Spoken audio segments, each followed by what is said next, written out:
ಚಿತ್ರದುರ್ಗದ ಸಂಸದರ ಕಚೇರಿ ಬಳಿ ಸೋಮವಾರ ರೈತ ಸಂಘದ ವತಿಯಿಂದ ಅನಿರ್ದಿಷ್ಟಾವಧಿ ಧರಣಿ ಸತ್ಯಾಗ್ರಹಕ್ಕೆ ಚಾಲನೆ ನೀಡಲಾಯಿತು.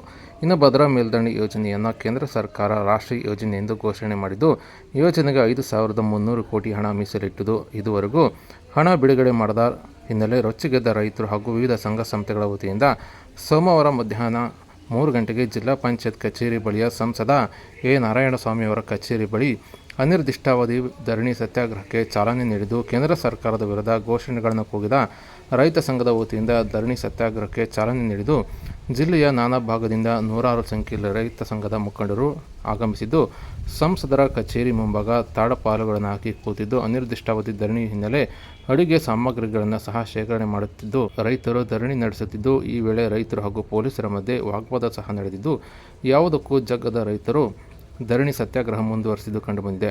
ಅಷ್ಟೇ ಅಲ್ಲದೆ ರೈತ ಸಂಘದ ರಾಜ್ಯಾಧ್ಯಕ್ಷ ಎಚ್.ಆರ್. ಬಸವರಾಜಪ್ಪ ಕೂಡ ಆಗಮಿಸಿ ಈ ಒಂದು ಧರಣಿ ಸತ್ಯಾಗ್ರಹಕ್ಕೆ ಸಾಥ್ ನೀಡಿದ್ದು, ಕೇಂದ್ರ ಸರ್ಕಾರ ಹಣ ಬಿಡುಗಡೆ ಮಾಡುವವರೆಗೂ ಕೂಡ ಅನಿರ್ದಿಷ್ಟಾವಧಿ ಧರಣಿ ಸತ್ಯಾಗ್ರಹ ಮುಂದುವರಿಸುವುದಾಗಿ ಎಚ್ಚರಿಕೆ ನೀಡಿದ್ದಾರೆ.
ಇನ್ನೊಂದು ತಾಡ್ಪಲ್ಲಿದೆ ತಗೊಳ್ಳಿ.